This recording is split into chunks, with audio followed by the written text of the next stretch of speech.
Bonsoir, bienvenue dans cette nouvelle édition du journal sur TV78. Nous sommes le mercredi 8 juillet, voici les titres de l'actualité locale.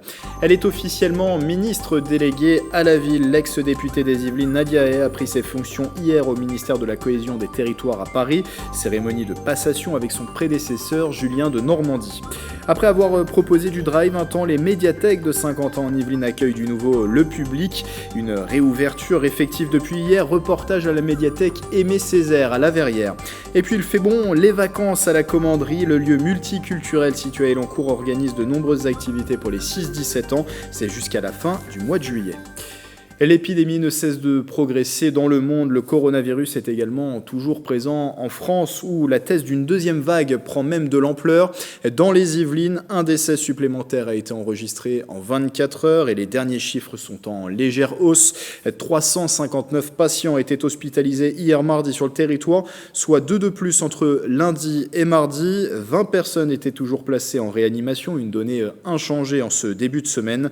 Depuis le début de la crise sanitaire, 197 personnes ont été guéries de la Covid-19 après un passage à l'hôpital. La passation de pouvoir a eu lieu hier soir au ministère de la Cohésion des Territoires à Paris. Nadia Hay est donc officiellement devenue ministre déléguée en charge de la ville. L'ancienne députée des Yvelines succède à Julien de Normandie. Retour sur la soirée, les images d'Aurélie Ronze et le récit de Nicolas Landry.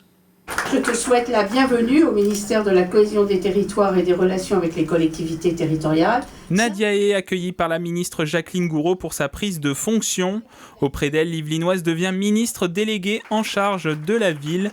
Elle remplace Julien de Normandie qui rejoint le ministère de l'Agriculture.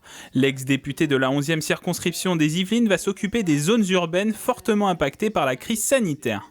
Et les deux priorités aujourd'hui sont évidemment l'emploi, parce qu'il faut que l'emploi, que la relance économique arrive dans ces quartiers aussi, et l'éducation, parce que cette période de confinement a eu un effet très, très grave dans la poursuite scolaire des enfants. La politique de la ville sera au cœur de son action, une politique globale pour lutter contre les inégalités sociales dans les quartiers prioritaires, avec plusieurs dimensions culturelles, sociales, économiques ou encore éducatives, un sujet de préoccupation dans plusieurs communes de son ancienne circonscription. Cette circonscription qui est en fait, en réalité, je le dis tout le temps, une mini-France parce qu'on part des problématiques qui peuvent être des problématiques rurales quand on est sur la vallée de Chevreuse avec la ville du Mesnil-Saint-Denis, comme des problématiques urbaines importantes comme la ville de Trappes. L'action sera orientée particulièrement sur les quartiers politiques de la ville, mais tous les territoires fragiles et surtout, je le disais tout à l'heure,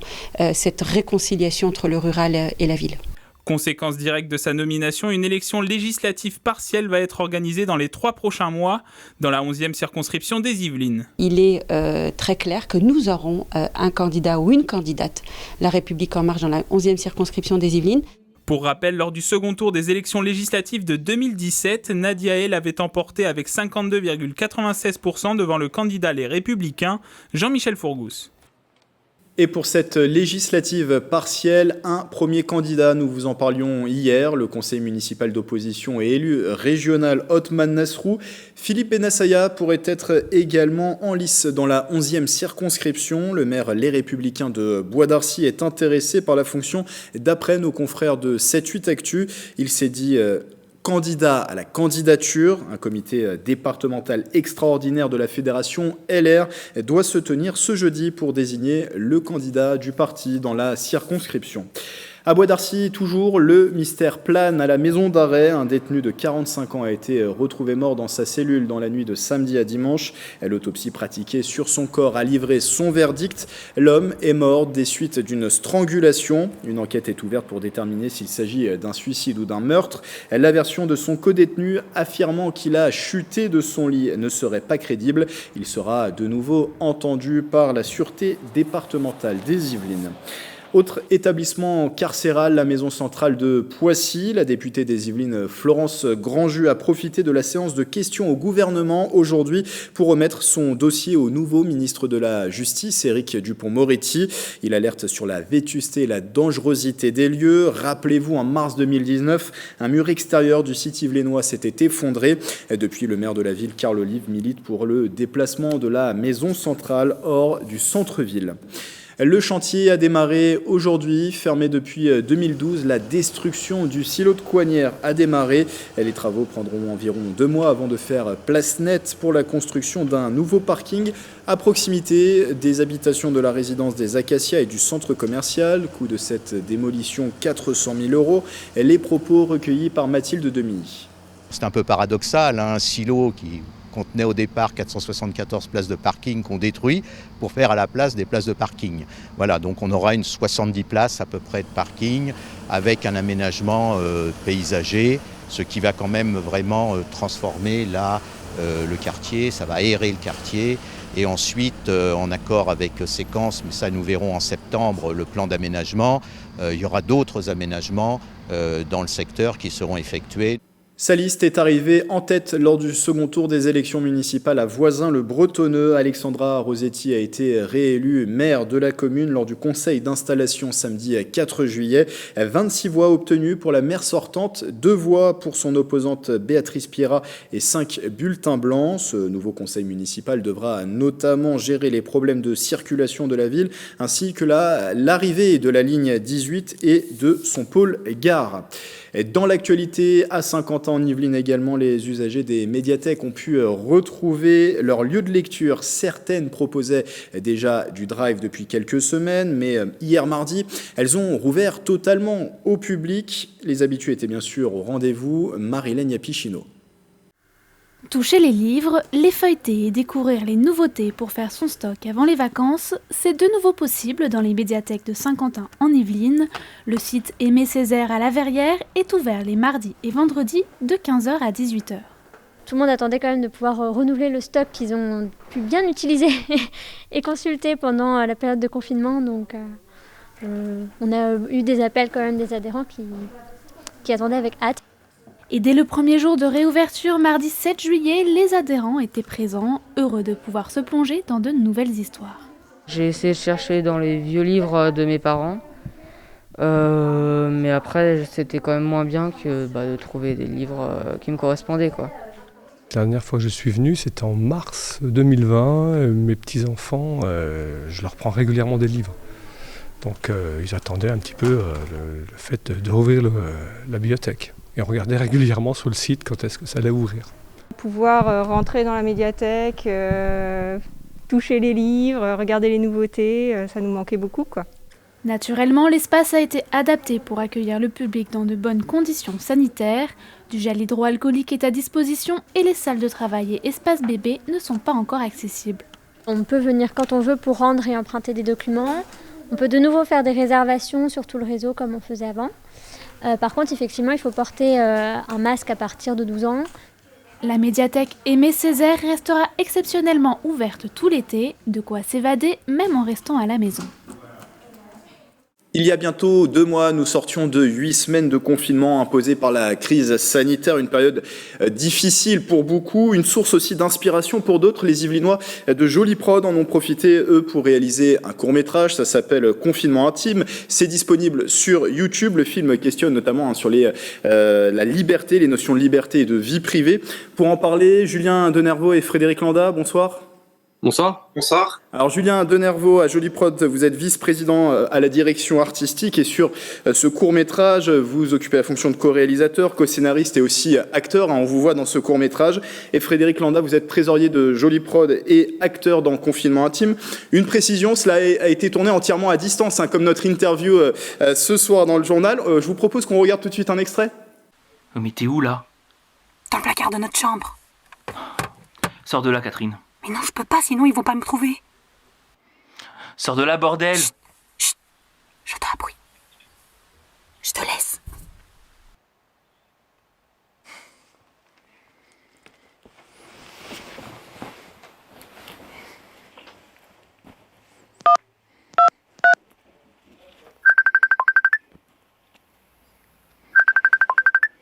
Zoé ? Ah bonjour papa. Tu es où ? À Avignon, à Clermont-Ferrand. Pas drôle que tu sois coincé là-bas pendant le confinement. Tu sais où est ta mère ? Je ne sais pas. C'est vrai que je ne l'ai pas entendue depuis mon cours de philo. Elle est dans le placard de notre chambre. Va la chercher s'il te plaît. Ok, elle refait sa crise, c'est ça ? Je vais la chercher. Bisous papa. Bisous.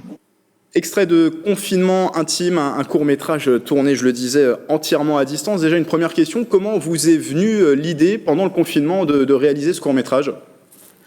Bah alors c'est très simple en fait. Pendant le confinement, il y a un moment donné, ça nous a manqué de pas nous voir. D'habitude, on se voit régulièrement. On fait plein de projets artistiques autour du cinéma, du théâtre, de la musique, bref, énormément de choses. Et là, on s'est dit qu'est-ce qu'on peut faire ?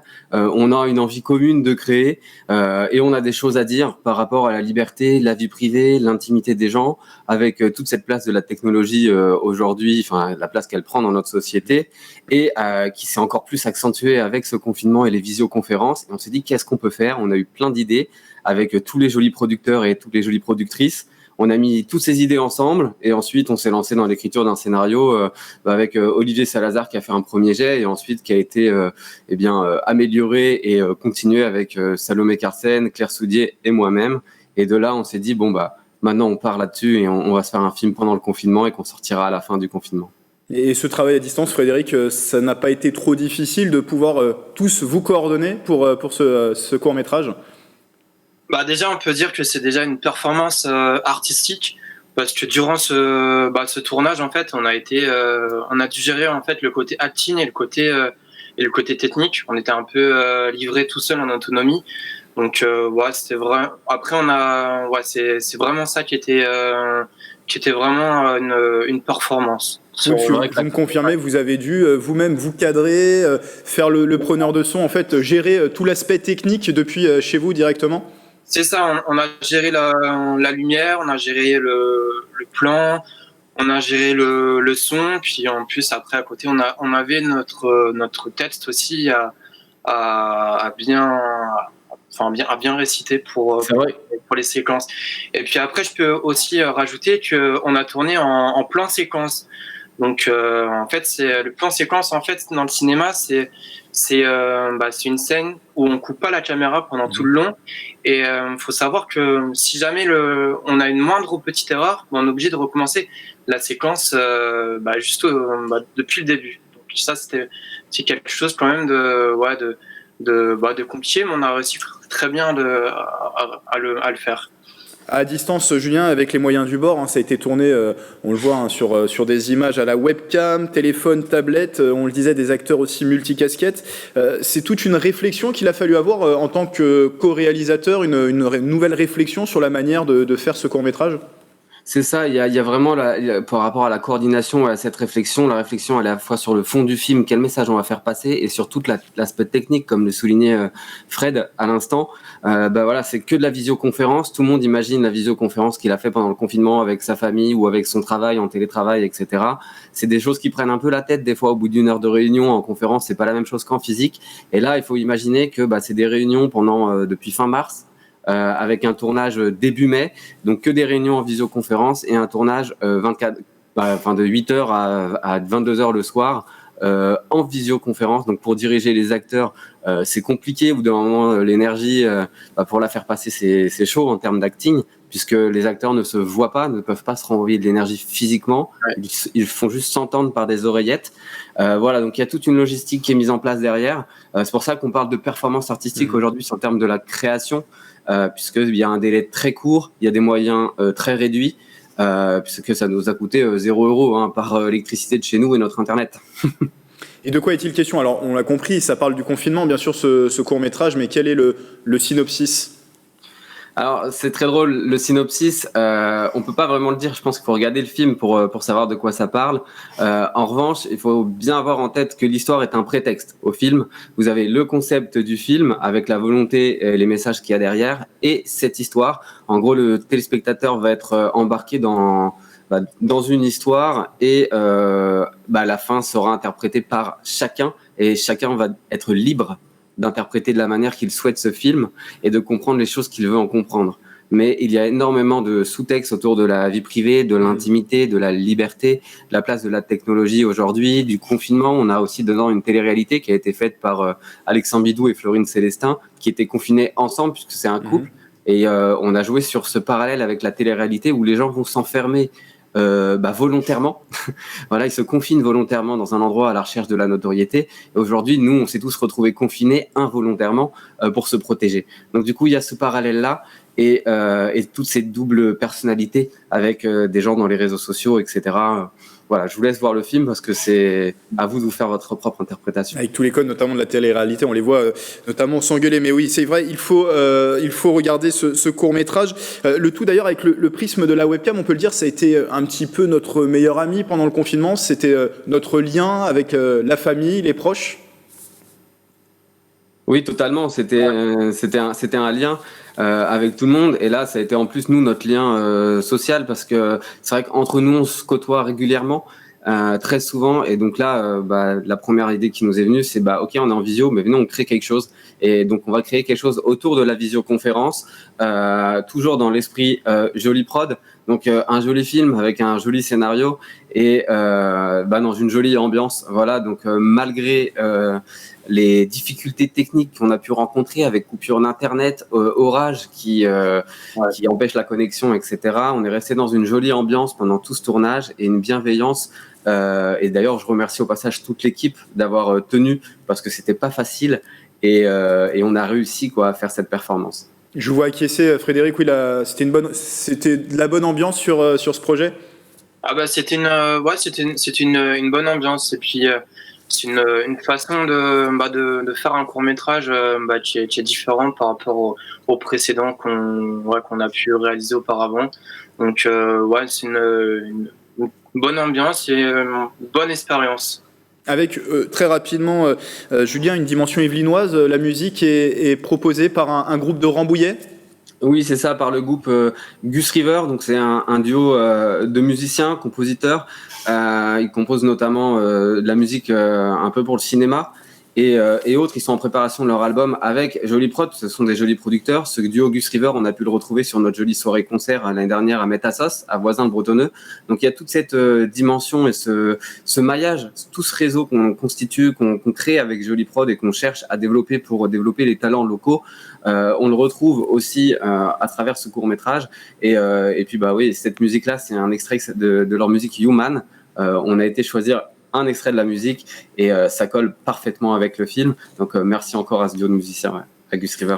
Allez le voir, ce court-métrage, ça s'appelle Confinement intime, c'est disponible sur YouTube. Et aussi, pour retrouver toute l'actualité de Jolie Prod, je vous invite à vous rendre sur le site internet. Le lien également s'affiche en bas de l'écran. Merci à vous deux, Julien et Frédéric, d'avoir été avec nous. Merci. Merci, c'est un plaisir. Pour ce court-métrage Confinement intime de Jolie Prod.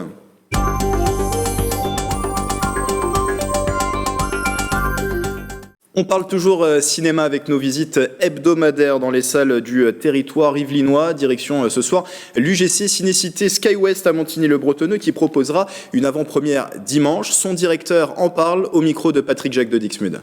J'invite tous nos clients de Saint-Quentin. On fera une avant-première le dimanche 12 juillet prochain à 16h15 pour le film Tout simplement noir qu'on aura en avant-première avec l'équipe. C'est pas un noir ça. Je vous demande l'Afrique, vous me ramenez Montreuil. C'est dans ce que tu fais avec tes fesses, tes grosses fesses, c'est un peu cliché, non? Ferme ta bouche là, avec tes dents qui sortent là, t'arrives même pas à les rentrer. Travaille, mets un peu de conscience, mets un peu de fond, mets un peu de maturité. C'est tout. Ah, ça va. C'est pas le rappeur préféré des collégiens qui va me donner des leçons de rap. Tu fais des films de vendus, des films de bounty, voilà. Il s'est dit là, t'as tort ou t'es pas peur? Enlève ta main, enlève ta main, enlève ta main. T'es sérieux? Enlève ta main.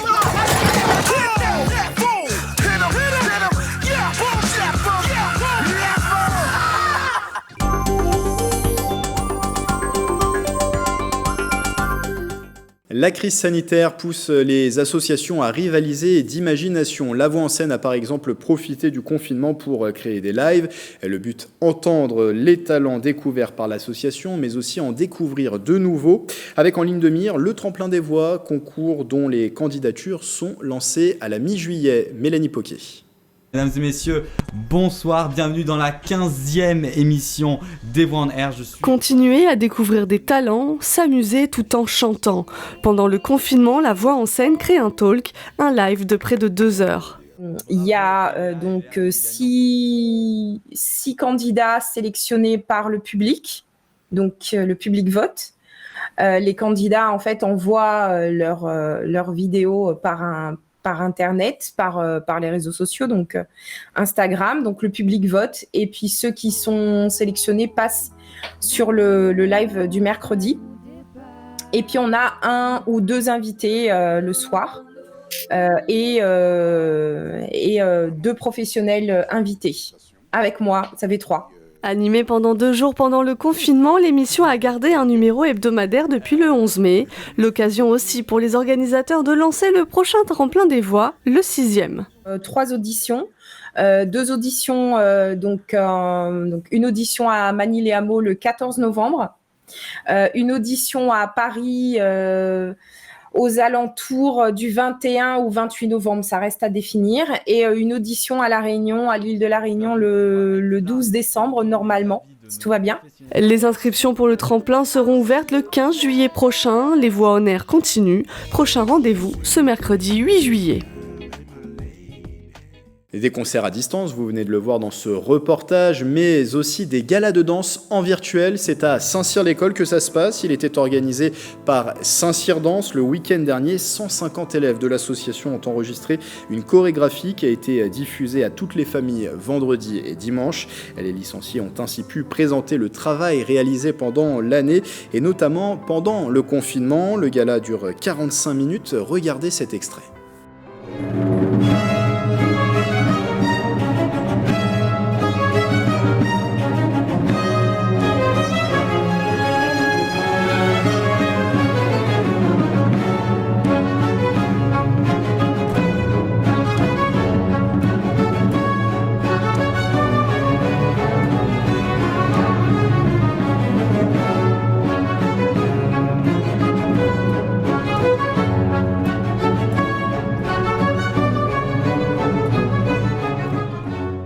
Et puis jusqu'au 31 juillet, la commanderie vit à l'heure des vacances. Le site multiculturel de Saint-Quentin-en-Yvelines installé à Élancourt propose de nombreuses activités pour les jeunes de 6 à 17 ans. Le reportage de Mélanie Poquet. Les secrets des couleurs ne le sont plus pour ces jeunes peintres en herbe. Ces enfants explorent depuis lundi cet univers artistique et scientifique. Sur la feuille, il me demande de regarder les couleurs qu'on peut mélanger avec les couleurs primaires. Moi, ce que j'ai trouvé, c'est vert, orange et violet. Je suis en train de mélanger des couleurs primaires avec les secondaires. Et on a mélangé le jaune avec le rose. Ça fait du orange. Après, le bleu avec le jaune, du vert. Animé par l'artiste plasticienne en résidence Maflo Pasdoué, ce stage est inscrit dans le programme estival de la commanderie, un rendez-vous destiné aux enfants de 6 à 17 ans. On est 4 missions installées ici et l'idée c'est qu'on propose aussi au public de traverser tous les genres qu'on défend à la commanderie. Les enfants sont vraiment en immersion et c'est ce qui nous intéresse aussi dans ce projet de C'est les vacances, c'est que les enfants soient en immersion toute la journée avec l'artiste, avec l'intervenant et avec ses petits copains d'atelier. Autre salle de stage et autre ambiance, ici les jeunes se transforment en scientifiques. Ils découvrent que l'électricité, ce n'est pas que de la magie. Je compte essayer de leur faire fabriquer un condensateur, pouvoir réaliser des petites étincelles avec un condensateur. Pourquoi pas, on va travailler sur un système de transmission de son par laser. L'idée c'est de transmettre le son grâce à du laser et grâce à la lumière en général. Jusqu'au 31 juillet, 10 ateliers sont programmés au sein de la commanderie, de la danse, de la nature et de la lecture. C'est la fin de ce journal, merci de votre fidélité, très belle soirée sur TV78.